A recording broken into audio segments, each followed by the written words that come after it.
ಎಲ್ರಿಗೂ ನಮಸ್ಕಾರ. ಹಿಜಾಬ್ ಧರಿಸಿದ ಮಹಿಳೆ ಪ್ರಧಾನಿ ಎಂದು ಓವೈಸಿ ಹೇಳಿದ್ದಾರೆ. ಒಂದೊಮ್ಮೆ ಭಾರತದಲ್ಲಿ ಮುಸ್ಲಿಂ ವ್ಯಕ್ತಿ ಪ್ರಧಾನಿ ಆಗುವ ಅವಕಾಶ ಸಿಕ್ಕರೆ ಮೊದಲಿಗೆ ಹಿಜಾಬ್ ಧರಿಸಿದ ಮಹಿಳೆ ಪ್ರಧಾನಿ ಹುದ್ದೆ ಅಲಂಕರಿಸುತ್ತಾರೆ ಎಂದು ಎಐಎಂಐಎಂ ಪಕ್ಷದ ಮುಖಂಡ ಅಸದುದ್ದೀನ್ ಓವೈಸಿ ಭವಿಷ್ಯ ನುಡಿದಿದ್ದಾರೆ. ಸಂದರ್ಶನ ನೀಡಿರುವ ಹೈದರಾಬಾದ್ ಸಂಸದ ಅಂತಹುದೊಂದು ಕಾಲ ಬರಲಿದೆ. ಈ ಮಹಾನ್ ರಾಷ್ಟ್ರವನ್ನು ಮುನ್ನಡೆಸುವ ಅವಕಾಶ ಮುಸ್ಲಿಮರಿಗೆ ಸಿಕ್ಕರೆ ಮೊದಲಿಗೆ ಪ್ರಧಾನಿಯಾಗಿ ಹಿಜಾಬ್ ಧರಿಸಿದ ಮಹಿಳೆಗೆ ಅವಕಾಶವಾಗಿದೆ ಎಂದಿದ್ದಾರೆ. ಆದರೆ ಅಂತಹುದೊಂದು ವಿಶೇಷ ದಿನವನ್ನು ಕಣ್ತುಂಬಿಕೊಳ್ಳಲು ಅಲ್ಲಿವರೆಗೆ ನಾನು ಬದುಕಿರುತ್ತೇನೋ ಇಲ್ಲವೋ ತಿಳಿಯದು ಎಂದಿರುವ ಓವೈಸಿ, ಅಲ್ಲನ ಕೃಪೆಯಿಂದ ಆ ದಿನವಂತೂ ಖಂಡಿತ ಬರಲಿದೆ ಎಂದು ಆಶಾವಾದ ವ್ಯಕ್ತಪಡಿಸಿದ್ದಾರೆ. ಮೋದಿ ಅವರಿಗೆ 73 ವಯಸ್ಸಾಗಿದೆ. ಅವರ ನಂತರ ಬಿಜೆಪಿ ಮುನ್ನಡೆಸುವವರು ಯಾರು ಎಂಬ ಪ್ರಶ್ನೆಗೆ, ಆದರೆ ಮೋದಿ 75 ವರ್ಷಕ್ಕೆಲ್ಲ ಅಧಿಕಾರ ರಾಜಕಾರಣ ಕೊನೆಗೊಳಿಸುತ್ತಾರೆ ಎಂದು ನೀವು ಅಂದುಕೊಳ್ಳುತ್ತಿದ್ದರೆ ಅದು ತಪ್ಪು. ಹಾಗೆಲ್ಲ ಅಷ್ಟಕ್ಕೆ ಪ್ರಧಾನಿ ಹುದ್ದೆ ತ್ಯಜಿಸುವ ವ್ಯಕ್ತಿಯಲ್ಲ ಮೋದಿ. ಅವರೇನಿದ್ದರೂ ರಾಜಕೀಯವಾಗಿ ಹಣೆಯಬೇಕು. ನನ್ನ ಆಲೋಚನೆ ಹೀಗಿದೆ ಎಂದು ಓವೈಸಿ ಪ್ರತಿಕ್ರಿಯಿಸಿದ್ದಾರೆ.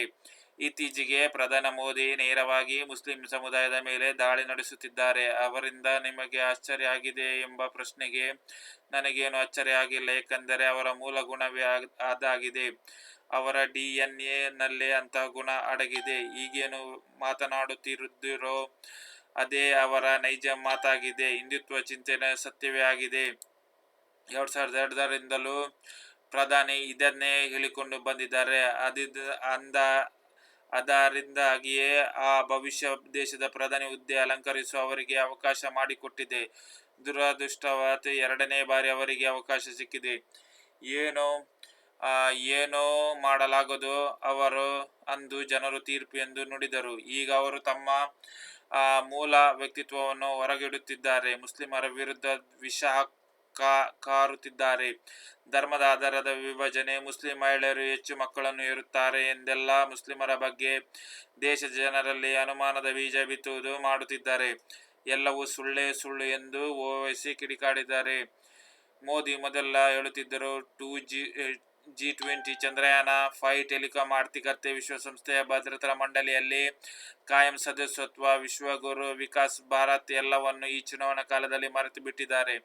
ಅಧಿಕಾರಕ್ಕೆ ಬರುವ ಮೊದಲು ಯಾವ ಗುಪ್ತ ಕಾರ್ಯಸೂಚಿ ಇಟ್ಟುಕೊಂಡಿದ್ದರೋ ಅದೇ ಕಾರ್ಯಸೂಚಿಯನ್ನು ಈಗ ಮತ್ತೊಮ್ಮೆ ತೆರೆದಿಡುತ್ತಿದ್ದಾರೆ. ನಂತರವೂ ಅದನ್ನೇ ಮುಂದುವರಿಸುತ್ತಾರೆ.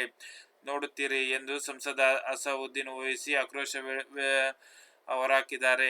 ವಿಡಿಯೋ ಇಷ್ಟವಾದರೆ ಚಾನಲ್ ಸಬ್ಸ್ಕ್ರೈಬ್ ಮಾಡುವುದನ್ನು ಮರೆಯಬೇಡಿ. ಲೈಕ್ ಮಾಡಿ, ಕಮೆಂಟ್ ಕೂಡ ಹಾಕಿ.